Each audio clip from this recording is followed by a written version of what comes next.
Boa noite, meus amigos. A paz de Jesus, o Mestre Supremo, esteja em nossos corações. Contam que um homem justo, chefe de família exemplar, homem de bem, caridoso e iluminado, ao morrer foi ter na porta do céu, onde encontrou o anjo do protocolo com um computador no colo. O anjo perguntou seu nome, digitou e esperou. Surpreso, observou que o computador travou, vitimado por um vírus. O anjo chamou o arcanjo, que veio dar uma olhada. Desligue logo o sistema e assim resolve a parada. O anjo fez essa ação, mas ao religar o computador, verificou que o nome do homem não estava na programação. O anjo mandou imprimir a relação dos fiéis, e o nome do homem não constava dos papéis. Infelizmente, disse o anjo, sem o nome na relação, não posso dar permissão para ninguém entrar no céu. E o que devo fazer? Perguntou o homem. O anjo coçou a cabeça. Vou lhe contar. Mas eu me consterno. Tenho o dever de informar que seu lugar é lá embaixo, no inferno. Surpreso, o anjo viu o homem dizer, está bem, como chego lá? É só ir descendo, disse o anjo. Fica lá embaixo, é uma caverna escura, nem há segurança na porta. Mas devo lhe dizer que lá a esperança está morta, porque a vida ali é dura. O homem agradeceu, despediu-se e foi descendo. Desceu, entrou no inferno e por ali foi vivendo. Passadas 2 semanas, chegam ao céu caravanas com o séquito de Satanás. Param na porta do céu a gritar, exigindo a presença do santo arcanjo da paz. Assim não dá, diz o diabo, assim não dá, isso é ato de terrorismo. Quem mandou aquele agente sagaz que desde a sua chegada está mudando no inferno a parada, levando ao inferno a paz? Estimulou o espírito de equipe, favoreceu a união, modificou tudo no inferno, desfigurou meu patrão? Ou vão tirá-lo dali ou eu faço o inferno aqui. Tenha calma, falou o arcanjo, tenha calma. Já formatei o HD e sei quem é aquela alma. Houve um engano. Aquele homem é puro e muito justo, já o mandei buscar. E o homem veio, mas veio a custo, pois no inferno queria ficar. Lá ele via o seu grande desafio de, em o céu, o transformar, já que o sentimento seu sintonizava com Deus em todo e qualquer lugar. O reino de Deus reside no imo do ser humano. São palavras de Jesus definindo o nosso plano. Quem faz de si esperança já é pleno de bonança, há amor nos atos seus. Vibra em outra dimensão, é feliz e tem razão, pois já é filho de Deus. Bem, meus amigos, este poema muito singelo e muito interessante é de Merlânio Maia, um poeta nordestino muito conhecido por suas poesias vibrantes, bem-humoradas, plenas de ensinamentos. Aqui ele fala de um tema muito grato ao nosso coração. A possibilidade de uma revolução no inferno, transformar o inferno num local aprazível, bom para se morar. Bem, vamos considerar que a Terra, sob certos aspectos, ela é realmente infernal. Inferno em regiões de conflitos bélicos, na Ásia, na África, no Oriente Médio, onde a loucura tomou lugar da razão, e líderes desatinados levam o sofrimento e a morte para populações indefesas. Inferno com o avanço dos vícios, particularmente das drogas, que destroem a sanidade das pessoas, transformando-as em mortos-vivos. Inferno no mundo onde as riquezas estão concentradas nas mãos de uns poucos poderosos, enquanto que considerável parcela da população vive abaixo da linha da pobreza. Inferno na atualidade brasileira, onde escasseiam recursos para a educação, a saúde, transporte, habitação, e sobra dinheiro nos cofres de políticos e empresários que simplesmente institucionalizaram a corrupção. Inferno para milhões de pessoas desempregadas, deprimidas, doentes, desajustadas, desejosas de morrer. Inferno no mundo onde as palavras caridade, bondade, fraternidade, solidariedade, verdade, honestidade são enunciadas como virtudes raras e não como elementares deveres de convivência social. Bem, se aqui vivemos, é porque aqui merecemos viver. Se merecêssemos coisa melhor, iríamos morar onde essas coisas não acontecem, em planos superiores, em outros planetas. Mas podemos e devemos melhorar as condições de vida de nosso planeta. Como diz Merlânio Maia, podemos transformar o inferno num local aprazível. Podemos mudar a Terra. Para tanto, somos convocados a participar de uma maravilhosa revolução que começou há 2000 anos, quando Jesus chegou ao planeta trazendo as sementes para a realização, a construção do reino de Deus. Essa revolução estará consumada quando a Terra deixar a condição de mundo de expiação e provas, onde o egoísmo predominante nos corações é o elemento gerador de todos os males, para a condição de mundo de regeneração, onde consciências despertas em relação aos objetivos da vida elegerão o serviço no campo do bem, por supremo recurso de reabilitação e bem-estar. Quanto tempo vai demorar para consumar-se essa revolução? Não sabemos. Alguns decênios, alguns séculos, depende de nós. Depende, como diz Merlânio Maia, de fazermos de nós esperança. Esperança de deixarmos a terra melhor quando daqui sairmos. Esperança de sairmos da terra melhores do que quando aqui chegamos. Mas para que possamos participar dessa grande revolução, é preciso revolucionar primeiro a nós mesmos, dentro de nós mesmos. O reino de Deus, diz Jesus, está dentro de vós. O inferno também depende de como vivemos, do que falamos, de como agimos. Há pessoas que têm tudo para viverem felizes, tranquilas, equilibradas, mas não o são. São profundamente infelizes, desajustadas, desanimadas, desejosas de morrer. E isso acontece até mesmo onde as soluções, onde os problemas materiais estão solucionados e as pessoas têm tudo para viverem tranquilas e felizes. Isso acontece na Europa.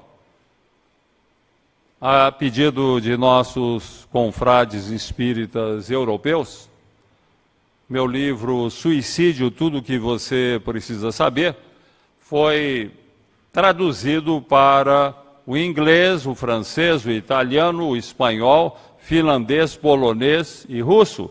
Está sendo traduzido para o sueco.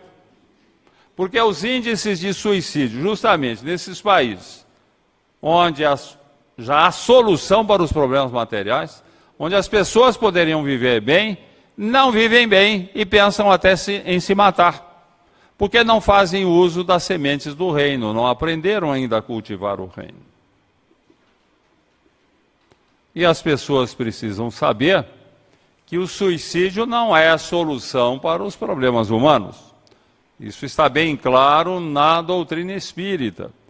Dizem os espíritos de suicidas que o pior sofrimento da Terra não se compara ao seu sofrimento.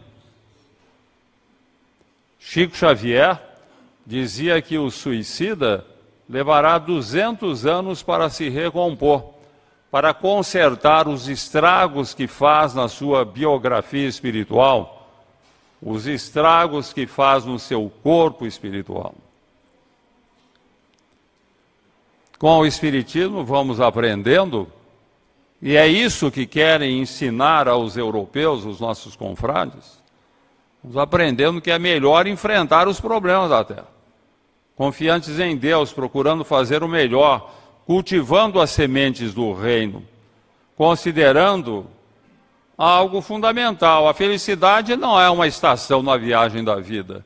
A gente está esperando uma série de coisas acontecerem para ser feliz, e não vai ser feliz nunca, porque as coisas vão acontecendo num planeta de provas e expiações, coisas nem sempre agradáveis, que fazem parte do processo de nossa renovação.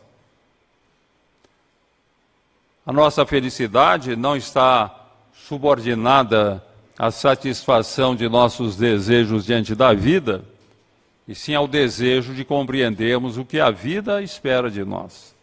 Compreendemos o que estamos fazendo aqui. Não estamos em viagem de férias, não estamos em recreação, nós estamos aqui para evoluir. E nós só evoluímos construindo um futuro melhor com o cultivo das sementes do reino que Jesus veio trazer à Terra. Fora disso, não há felicidade possível. Um rei rico e poderoso, não obstante, era um homem infeliz, deprimido, depressivo, triste, amargurado, pensando até em se matar. Imagine um rei que tinha tudo a seu dispor, todas as riquezas, todo o conforto, todos os prazeres do mundo, e ele queria morrer. Foram mobilizados os melhores recursos em seu benefício: médicos, psicólogos, astrólogos, cartomantes, videntes. Ninguém conseguia dar um jeito na infelicidade do rei. Então, um sábio desses sábios mais sábios, muito sábio, depois de consultar velhos alfarrábios, de fazer pesquisas enormes, chegou à conclusão de que tinha a solução para o problema da felicidade do rei. O rei seria feliz no dia em que vestisse a camisa de um homem legitimamente feliz.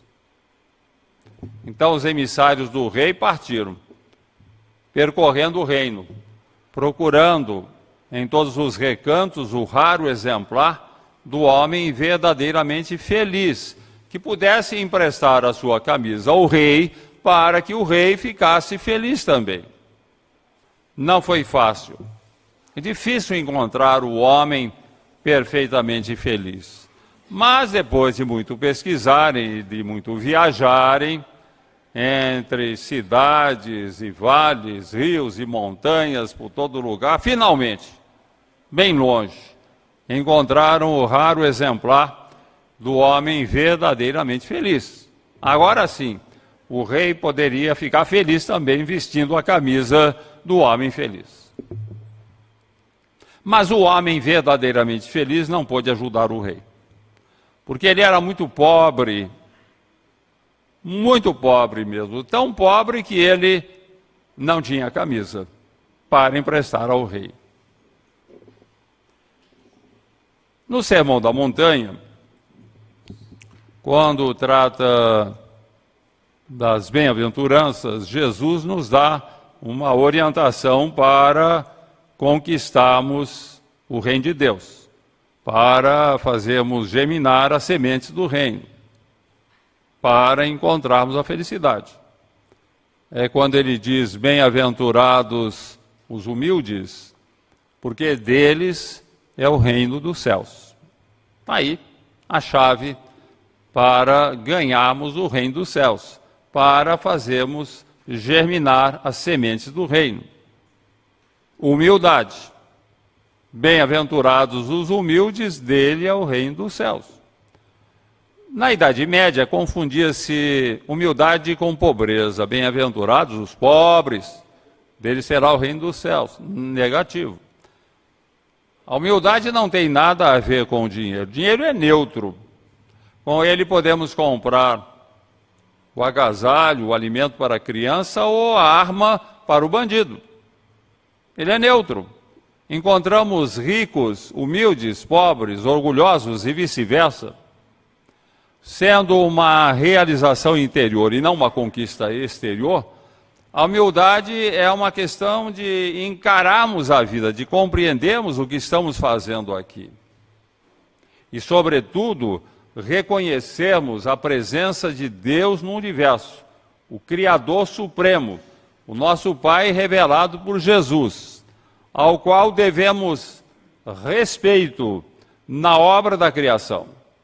Se eu concebo que Deus é o Criador, que Ele é o nosso Pai, eu tenho que aprender a respeitá-lo. A humildade começa quando nós aprendemos a respeitar o nosso Pai, a respeitar o Criador na obra da criação, na pessoa do semelhante, da árvore, do fruto, do animal, do pássaro, do peixe, da paisagem que nos rodeia.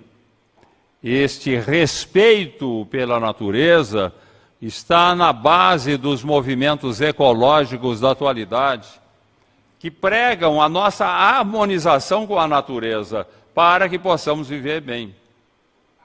E essa harmonização com a natureza significa respeitar a obra da criação, que é de Deus, não é nossa. Aí começa a humildade, quando nós aprendemos a respeitar os seres animados e inanimados da criação. Obra de Deus, nosso Pai. É interessante notar, meus amigos, que os grandes missionários da espiritualidade, aqueles que vêm lá das alturas, que nem precisariam reencarnar mais, que vêm para nos ajudar, uma das características principais que notamos neles é o respeito pela obra da criação, o respeito pelos seres da natureza. Albert Schweitzer, grande missionário alemão, espírito notável, realizou um maravilhoso trabalho em favor dos ancenianos na África. Schweitzer desenvolveu, ele ganhou o Prêmio Nobel da Paz, para ver o valor de Schweitzer, Prêmio Nobel, pelo seu empenho em favor dos ancenianos da África. Pois bem, Schweitzer, ele desenvolveu a filosofia da reverência pela vida como o caminho para o amor. Observemos bem a ideia de Schweitzer, que foi um grande pensador. A reverência pela vida como o caminho para o amor. Ele dizia que quando o homem aprender a reverenciar todos os seres da criação, ninguém precisará ensiná-lo a amar o semelhante. Olhem que beleza a filosofia de Schweitzer. Quando o homem aprender a reverenciar todos os seres da criação, ninguém precisará ensiná-lo a amar o semelhante. Chico Xavier foi outro espírito iluminado, que também veio das alturas, para a grandiosa missão entre os homens. E como todos os seres iluminados que vieram das alturas, Chico tinha um profundo respeito pela obra da criação, pelos seres animados e inanimados. Um respeito muito grande. Há fatos pitorescos na vida de Chico que revelam esse respeito que ele tinha pela obra de Deus. Há um episódio pitoresco muito interessante envolvendo uma ocasião em que Chico percebeu que a casa onde ele morava estava invadida por um formigueiro que se instalou no fundo do quintal. E na ocasião, um confrade que morava na casa também, ele resolveu exterminar as formigas. Já comprou inseticida e se preparava para no dia seguinte fazer o seu trabalho. Na véspera, Chico, à noitezinha, vai até o fundo do quintal e, à maneira de outro Francisco, o de Assis, que conversava com os seres da natureza, ele também conversou com as formigas. Minhas queridas formigas, falou Chico, o fulano está pretendendo cometer um formigocídio. Quer eliminá-las todas. E eu me constranjo. Peço-lhes, em nome de Jesus, mudem de residência. Não gostaria de vê-las exterminadas. E no dia seguinte, quando o formigocida chegou para exterminar as formigas, não encontrou uma só formiga. Elas haviam mudado de residência atendendo ao apelo de Chico. Há outro episódio interessante, bem conhecido também, envolvendo a questão da natureza. Chico era sempre convidado para participar de pescarias.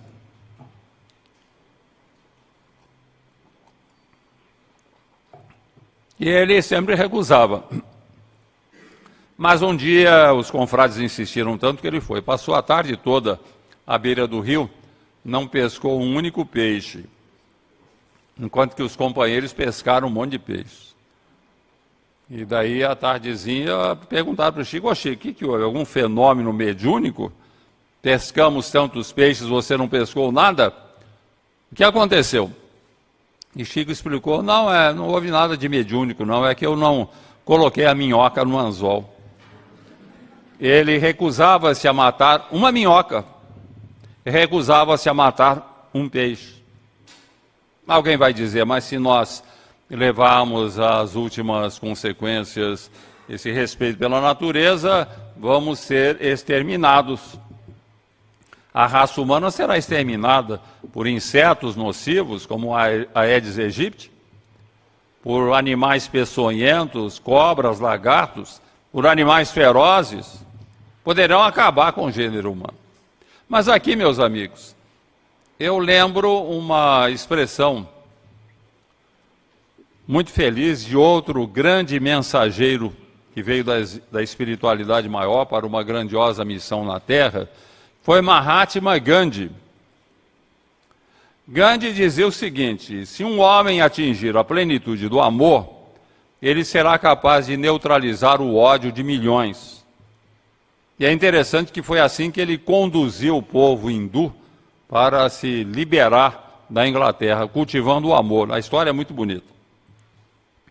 Da mesma forma, quando a humanidade atingir a plenitude do amor, quando formos capazes de um pleno respeito, uma reverência pela vida, como diz Schwartz, quando formos capazes de respeitar integralmente a vida, nós teremos pleno controle sobre a natureza, sobre os seres animados e inanimados, e viveremos todos aqui em paz, construído o paraíso terrestre, realizado o reino de Deus na terra.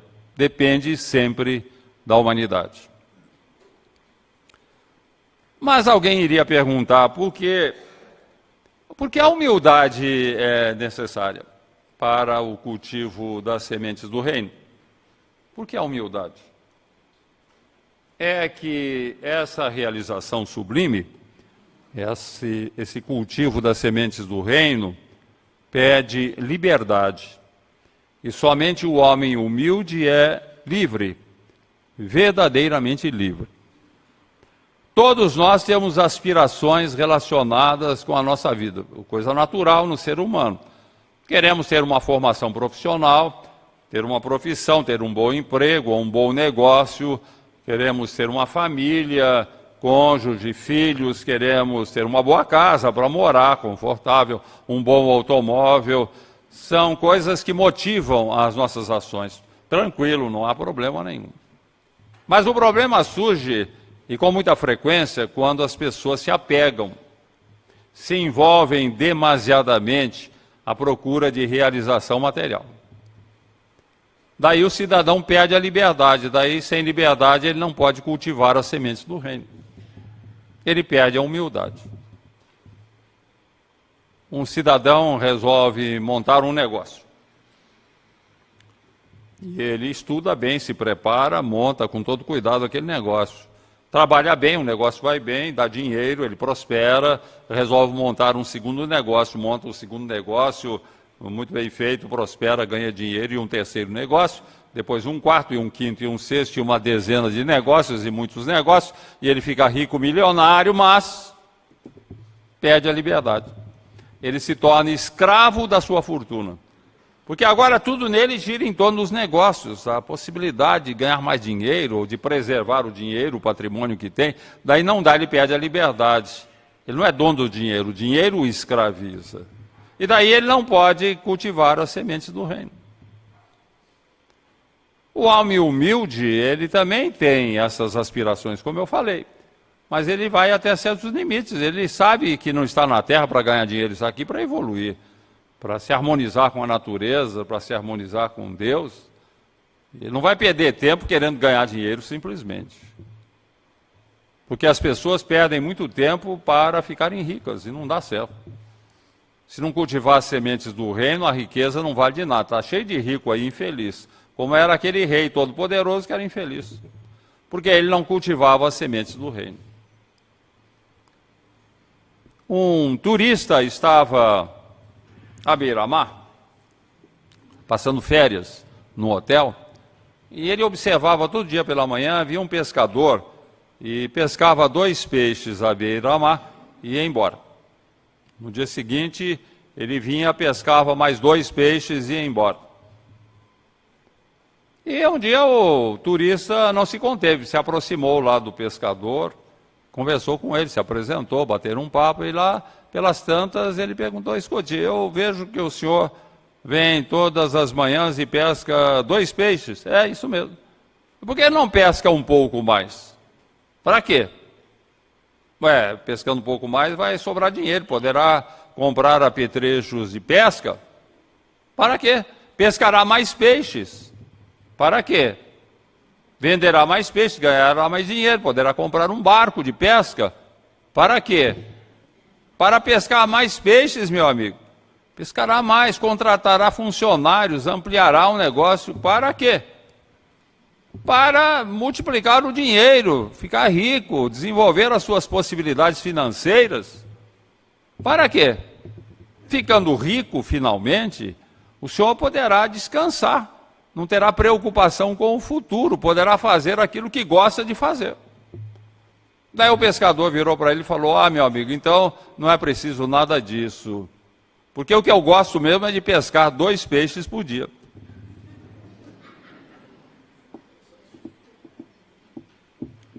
É isso mesmo. Um homem assim tem condição para cultivar as sementes do reino. Lembro o poeta João de Deus: ó Senhor, não te peço miséria aborrecida, nem tamanha riqueza que me tente. Dá-me o necessário à vida, serei contente. Beleza. Ó Senhor, não te peço miséria aborrecida, nem tamanha riqueza que me tente. Dá-me o necessário à vida, serei contente. Perguntaram ao Dalai Lama o que é que mais o impressionava na humanidade. Ele falou: o homem, porque gasta a saúde para ganhar dinheiro, depois gasta o seu dinheiro para recuperar a saúde. E se preocupa tanto com o futuro que perde a perspectiva do presente e vive como se nunca fosse morrer e morre como se nunca tivesse vivido. O jeito é não nos apegarmos. Podemos ter o nosso negócio, o nosso emprego, a nossa casa confortável, o nosso automóvel, tudo bem, mas deixemos espaço na nossa vida para cuidar das sementes do reino. Senão nós estaremos perdendo tempo, porque, na verdade, em última instância, nós estamos na terra para aprender a cultivar as sementes do reino. É para isso que nós estamos aqui. E não podemos deixar passar o tempo todo e retornamos à espiritualidade sem ter aprendido a cultivar as sementes do reino. E é impressionante, meus amigos, o poder desenvolvido por aquele que cultiva as sementes do reino. Uma pessoa poderosa, na sua humildade, na sua simplicidade. Ele será capaz até mesmo de converter o diabo. Naturalmente, eu estou falando de uma figura simbólica. Sabemos que o diabo, como ser que se devota ao mal eterno, não existe. Diabos somos todos nós quando praticamos o mal, habilitando-nos a sofrimentos mil, porque é assim que Deus transforma o diabo em anjo. A propósito, vale lembrar uma história muito interessante de um homem que desde a adolescência era perseguido por um espírito obsessor. O espírito localizara aqui na Terra desde a juventude, na adolescência, e ele estava querendo se vingar de um mal que esse homem havia feito para ele na vida passada. Uma coisa terrível. E o obsessor estava imbuído do processo, do propósito de vingança. Quem lida com reuniões mediúnicas sabe do que eu estou falando. É muito comum. Nós fazemos vibração por pessoas que estão aí com problemas e de repente se manifesta um obsessor dizendo que está se vingando dele, que a pessoa está com aquele problema, aquela dificuldade de sabor, porque no passado foi mal, fez mal para esse espírito que hoje está se vingando. Então a vítima de hoje foi o verdugo de ontem, e o verdugo de ontem e a vítima de ontem é o verdugo de hoje. E esse homem sofreu muito. Quem está sob processo de influência espiritual de um vingador, realmente não é fácil. Sofria, tinha ideias infelizes, se sentia mal, estava doente, e a medicina não dava jeito, o problema dele era espiritual. Ele chegava a pensar em morrer, se matar, era a vontade do obsessor levá-lo ao suicídio para colhê-lo no mundo espiritual e submetê-lo a sofrimentos maiores ainda. E o homem sofreu muito. Já na idade adulta, ele um dia foi a um centro espírita e, conversando com um guia espiritual que se manifestava pela psicofonia de um médium, o guia falou para ele, confirmou o que ele já sentia. Meu amigo, realmente você está sendo perseguido por um espírito. Ele quer se vingar de passadas ofensas. Você andou fazendo coisas para ele e hoje ele está movido pelo propósito de vingança. Mas você poderá neutralizar a sua ação, se estiver disposto a seguir a orientação que a doutrina espírita oferece. E o homem se dispôs, não, eu faço, oriente o que o senhor achar necessário, eu vou cumprir, porque eu não aguento mais essa perseguição espiritual. Então, o mentor espiritual falou, são 3 coisas que você vai ter que fazer, 3 providências. A primeira, cultive a fé. Tá? Fé em Deus, a proteção. Sinta em Deus seu Pai. Peça a Ele que o proteja. Repita com o apóstolo Paulo, diariamente, se Deus estiver conosco, quem estará contra nós? Repita sempre. Se Deus estiver conosco, quem estará contra nós? Se Deus estiver conosco, ninguém estará contra nós. Beleza. Cultive a fé. Segundo, em oração, peça ao obsessor que o perdoe. Reconheça que você lhe fez mal no passado, mas você está arrependido. Peça-lhe do fundo do coração que o perdoe. Terceira providência, pratique o bem onde estiver, na sua casa, na rua, no local de trabalho. Sabe o que é praticar o bem, diz o mentor? É você fazer alguma coisa pelo próximo, a começar do próximo mais próximo, que está debaixo do mesmo teto, a sua família, sabe? O cônjuge, filhos que você tem, irmãos, pais. Pratique o bem o tempo todo, seja disposto a servir, não seja omisso nas coisas do lar, na rua, atenda pessoas necessitadas, participe de uma obra assistencial e filantrópica, ligue-se à religião, esteja sempre, nas 24 horas, voltado para a prática do bem. Se você seguir essa orientação, com essas três providências, eu lhe garanto que você se livra da obsessão. E o homem, claro, ele já não suportava mais aquela pressão, se dispôs a colocar em prática, sim. Crença em Deus, fé em Deus, pedir perdão para o Espírito, praticar o bem. Mas daí aconteceu uma coisa para ele inesperada, ele piorou. A situação piorou muito. Ele se sentia pior ainda. Ele ficou atormentado, voltou a conversar com o guia. E o guia falou, é assim mesmo, meu filho. O espírito obsessor que o persegue está vendo que você está tomando providências que vão neutralizar a sua influência. Então ele está apertando o cerco, está apertando a pressão para você achar que não está adiantando. Poxa, eu estou seguindo a orientação daquele espírito, não está adiantando nada, aí você desiste. É isso que ele quer, que você desista. Insista, persista, siga em frente, cumpra essas 3 regras. Eu lhe garanto que você se livra delas. E o homem perseverou, embora a pressão maior do espírito. Matriculou-se num curso de espiritismo e mediunidade no centro, começou a estudar. Depois de 2 anos, ele foi participar de uma reunião mediúnica, o grupo virou um grupo mediúnico. Ele aprendeu a conversar com os espíritos, foi um dialogador, estudava muita doutrina, começou a compreender melhor os processos de influência espiritual, aprendendo a neutralizar mais a influência do espírito obsessor. Enfim, ele levou a coisa bem. 4 anos depois, 4 anos, depois daquele encontro primeiro, lá com o mentor espiritual, 4 anos depois, numa reunião mediúnica da qual ele participava, para sua surpresa, um médium recebeu uma mensagem dirigida a ele. E o autor da mensagem era o obsessor, que dizia mais ou menos assim, venham despedir-me. Durante décadas eu o persegui, movido por propósitos de vingança. Eu queria acabar com você, eu queria levá-lo ao suicídio. Mas eu não consigo mais, eu estou desistindo.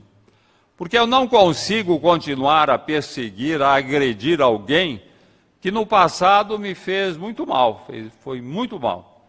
Mas hoje revela uma vocação para o bem, um desejo de servir, um empenho de pedir perdão. Isso tudo me comove, me desarma, eu não consigo mais persegui-lo. E agora, meu irmão, diz o Espírito, tudo o que eu lhe peço é que você ore por mim, porque eu sou um pobre infeliz que se deixou iludir um dia pela ideia de que só a vingança traria paz ao meu coração. Não trouxe nunca. Saiba que se eu o atormentei, eu estive sempre atormentado, dominado por ideias infelizes. Ore por mim, meu irmão, ore por mim. E a partir daquele dia, o homem nunca mais teve influência espiritual negativa da parte daquele espírito obsessor. Mais uma vez, a força extraordinária desenvolvida por aqueles que cultivam as sementes do reino se fazia sentir, afastando um espírito obsessor. E mais que isso, convertendo o espírito obsessor aos valores do bem. Aqueles que cultivam as sementes do reino, de vivência evangélica, realmente tornam-se poderosos. São capazes até mesmo, como diz Merlânio Maia, são capazes até mesmo de converter o inferno num local aprazível, bom de se viver. A propósito desse assunto, há uma história que eu considero extraordinária, bem ilustrativa daquilo que estamos dizendo. Essa história passa-se durante a Segunda Guerra Mundial e teve início em 1942, quando Singapura caiu em poder dos japoneses. E na ocasião, 2.000 soldados escoceses foram aprisionados e conduzidos para um campo de concentração nas proximidades da Birmânia. No acampamento às margens do rio Kwai, a situação era extremamente precária. Não havia suficiente número de instalações sanitárias, nem de alojamentos, nem medicação para os enfermos. Os homens dormiam no chão e vestiam andrajos.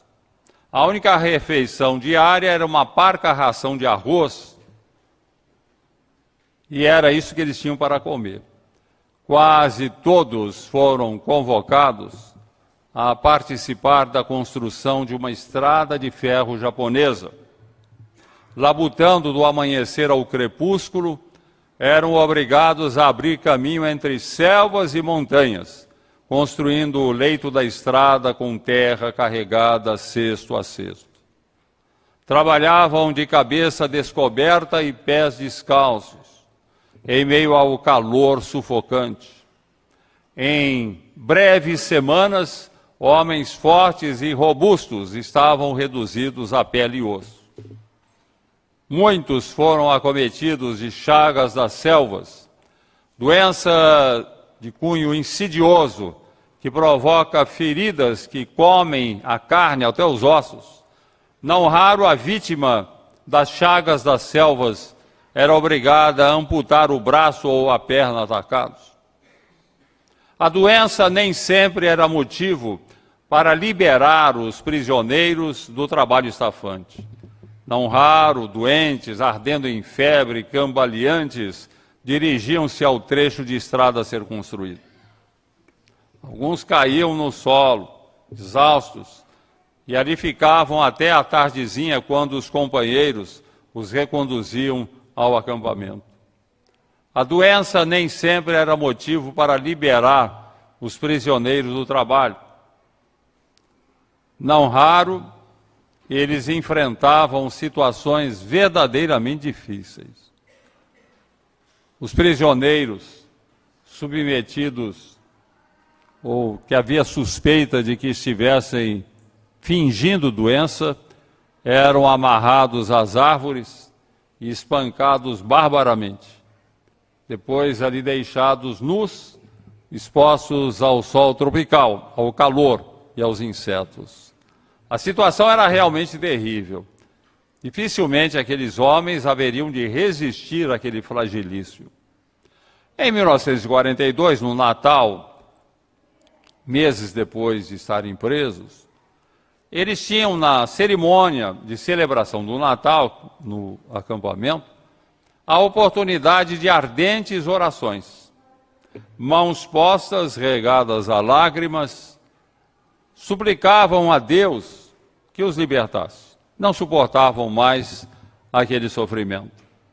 Que anjos tão poderosos quanto aqueles que haviam libertado, que haviam anunciado o nascimento de Jesus, viessem libertá-los. Eles não suportavam mais. Passaram-se algumas horas, alguns dias, algumas semanas, e nada aconteceu. Então a pouca fé de que dispunham bruxuleou e morreu, cedendo lugar ao desespero. Nem Deus, diziam, se existe Deus, se preocupa com a nossa sorte. Nessa altura, a desmoralização era de apavorar. O ódio aos japoneses assumiu característica de ideia fixa. Entrou em vigor a lei da selva de sobrevivência dos mais fortes e cruéis. Os homens brigavam por comida como feras. Alguns recorriam à delação, delatavam os companheiros para ganhar as boas graças dos guardas. Era um verdadeiro inferno, dificilmente aqueles homens haveriam de resistir se algo não acontecesse. Mas algo aconteceu.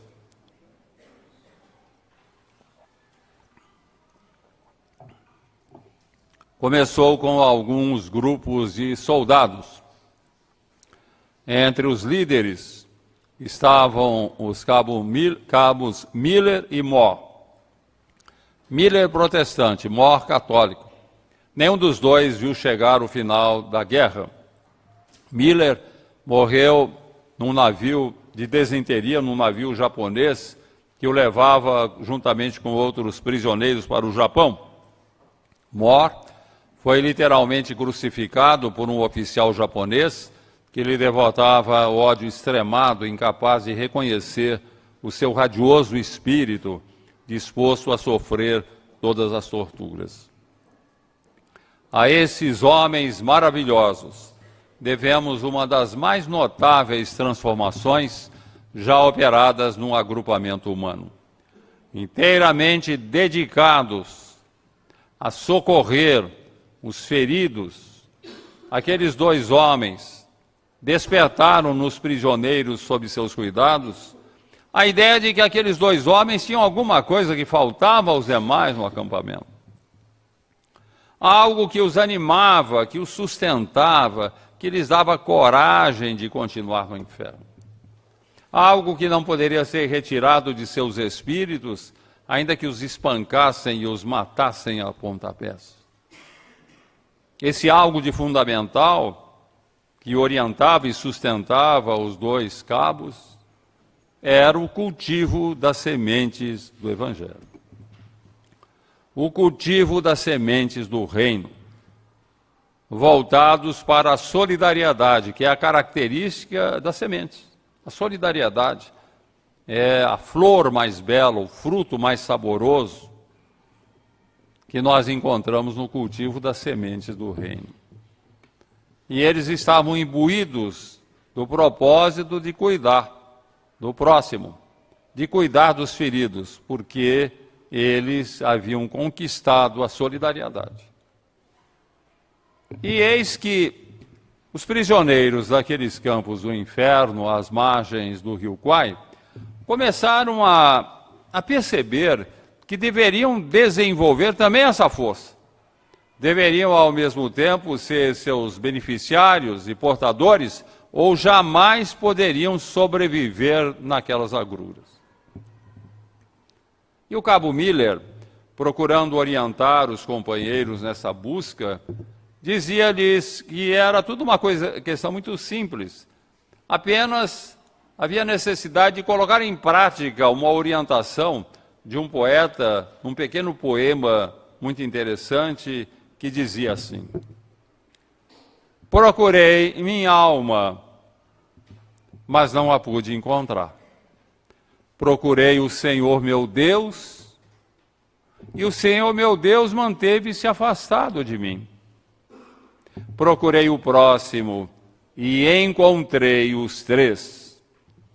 E eis que, aos poucos, os prisioneiros daqueles campos do inferno, às margens do rio Kwai, começaram a divina busca. Começaram com alguns grupos que se reuniam à noite para estudar o Evangelho e planejar as ações. Nessas reuniões, a primeira decisão era a necessidade de ação e não simples conversa. E desenvolveram-se os mais notáveis exemplos de serviço prestado ao próximo. Formaram-se grupos de massagistas que procuravam os prisioneiros cujos membros estivessem atrofiados pela prolongada inação e os restituíam à vida. Prisioneiros dotados de alguma habilidade manual fabricavam com pedaços esparsos de metal e bambu peças, pernas e braços artificiais para os amputados. Homens que disputavam por comida como feras das selvas, agora dividiam a sua parca ração com os mais necessitados. Todo o acampamento agitava-se de atividade, de exercício no campo do bem, de empenho de fazer alguma coisa pelo bem comum, no cultivo das sementes do reino. O centro dessas atividades era a igreja. Com bambu e capim construíram um templo, onde se reuniam para orar, para estudar o Evangelho, para planejar o esforço da fraternidade. Em nada era mais evidente a mudança de atitude daqueles homens do que em suas próprias orações. Antes oravam por si mesmos, agora oravam pelos companheiros. E quando oravam por si mesmos, era apenas para conseguirem força e inspiração, a fim de algo mais fazer em benefício de todos no acampamento. Aos poucos aprenderam aquela que talvez seja a oração mais difícil, a oração do perdão. Isso ficou demonstrado certa feita, quando um jovem oficial orava o Pai Nosso em voz alta, no que era acompanhado por centenas de prisioneiros. Ao chegar ao trecho, perdoa as nossas dívidas, assim como perdoarmos os nossos devedores, ele viu que estava falando sozinho. Pesado silêncio se fez sentir. Então ele repetiu: perdoa as nossas dívidas, assim como perdoarmos aos nossos devedores. E desta feita, centenas de vozes o acompanharam firmemente, resolutamente, algumas entrecortadas de soluços. A movimentação de suas mãos pelo solo dadivoso da solidariedade, cultivando as sementes do reino, proporcionava àqueles homens ilações diferentes que realmente os confortavam. Compreendiam agora, graças ao seu trabalho, à sua inspiração, graças ao Evangelho, que rebelar-se contra o sofrimento é mergulhar no desespero. É preciso aprender a ver no sofrimento um rito de passagem para a solidariedade. Quando sofremos, nos ajoelhamos. Quando nos ajoelhamos, nos aproximamos de Deus. Quando nos aproximamos de Deus, nos tornamos solidários. O sofrimento é o rito de passagem para a solidariedade. E eles começaram a compreender isso. E entendiam agora porque Jesus dizia que ele e seus seguidores deveriam ser um só corpo. Um só corpo. Então, se todos nós estamos imbuídos do propósito de cultivar as sementes do reino, formamos um corpo cristão. Sejamos católicos, evangélicos, sejamos protestantes, sejamos seguidores de Jesus de qualquer nomenclatura, se estivermos dispostos ao cultivo das sementes do reino, formaremos o corpo cristão. E se você tem um braço ou uma perna atacados, doentes, você vai tratar do seu braço, vai tratar da sua perna. E se nós nos sentimos todos como o corpo cristão, nós cuidaremos uns dos outros. É isso que Jesus espera. Que nos sintamos um corpo só. E que tratemos uns dos outros. Que cultivemos a fraternidade. Que possamos realmente valorizar as sementes que Jesus nos trouxe. O desenvolvimento destes raciocínios permitia àqueles prisioneiros voos mais altos no campo da vivência evangélica. Eles começaram até a compreender melhor os japoneses.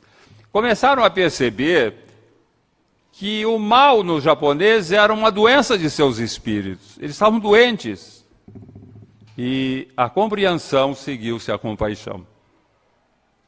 Certa feita, um grupo de soldados dirigia-se ao trecho de estrada, um grupo de prisioneiros dirigia-se ao trecho de estrada para ser construído, quando depararam com um caminhão japonês repleto de soldados japoneses. Eram feridos da luta na Birmânia. Estavam numa situação deplorável, sujos, andrajosos, com as feridas cobertas de vermes. A ação daqueles homens foi tão instintiva quanto caridosa. Sem titubear, aproximaram-se dos japoneses, limparam suas feridas, dividiram com eles a parca ração que traziam. Para eles, já não eram inimigos, apenas irmãos em sofrimento. A movimentação de suas mãos pelo solo dadivoso da solidariedade, cultivando as sementes do reino, permitiu àqueles prisioneiros dos campos do inferno às margens do rio Kwai sobreviver por 3 anos. Em 1945 terminava a guerra, mas para eles o milagre da sobrevivência não foi o maior.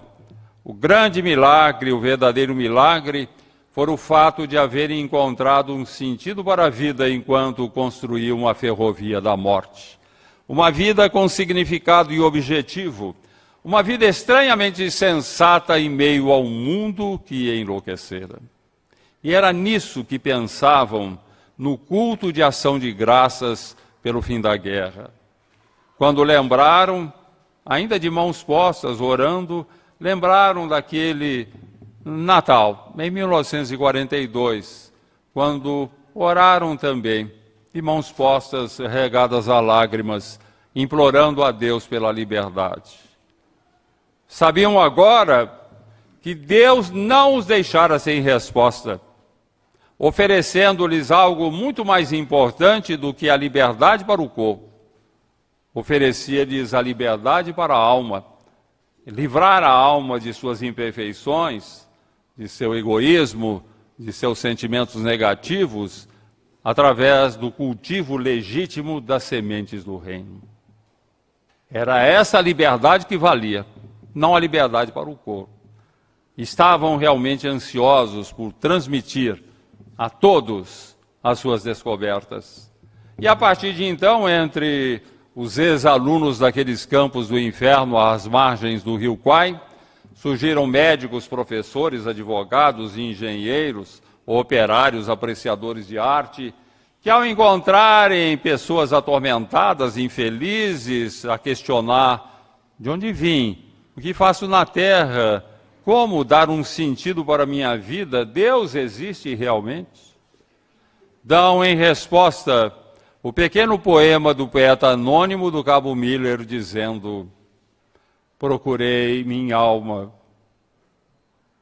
mas não a pude encontrar. Procurei o Senhor meu Deus, e o Senhor meu Deus manteve-se afastado de mim.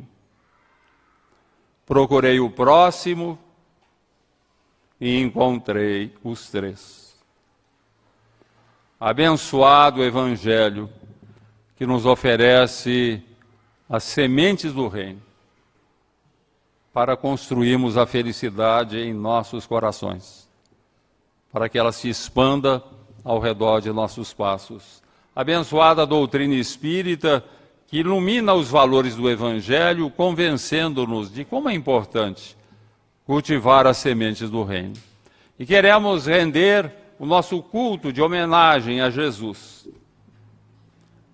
o nosso culto de homenagem a Allan Kardec, que nos proporcionaram essas maravilhas, lembrando uma oração que se vale de algumas expressões do Pai Nosso, da oração dominical, de Monsenhor Silvério Horta, um sacerdote muito bom, um Chico Xavier católico que morou em Belo Horizonte, e que pela psicografia de Chico nos oferece essa belíssima oração com a qual encerramos os nossos comentários. Pai nosso, que estás no céu, na luz dos sóis infinitos, Pai de todos os aflitos, neste mundo de escarcéus, santificado, Senhor, seja o teu nome sublime, que em todo o universo exprime concórdia, ternura e amor. Venha ao nosso coração o teu reino de bondade, de paz e claridade na estrada da redenção.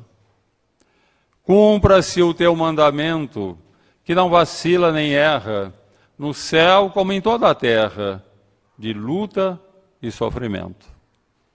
Evita-nos todo o mal. Dá-nos o pão do caminho feito na luz, no carinho do pão espiritual. Perdoa-nos, meu Senhor, os débitos tenebrosos, de passados escabrosos de iniquidade e dor.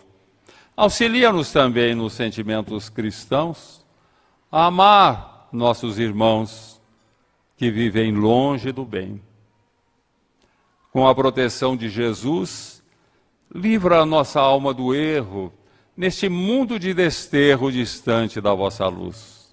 Que a nossa ideal igreja seja o altar da caridade, onde se cumpra a vontade do vosso amor. Assim seja. Jesus nos abençoe.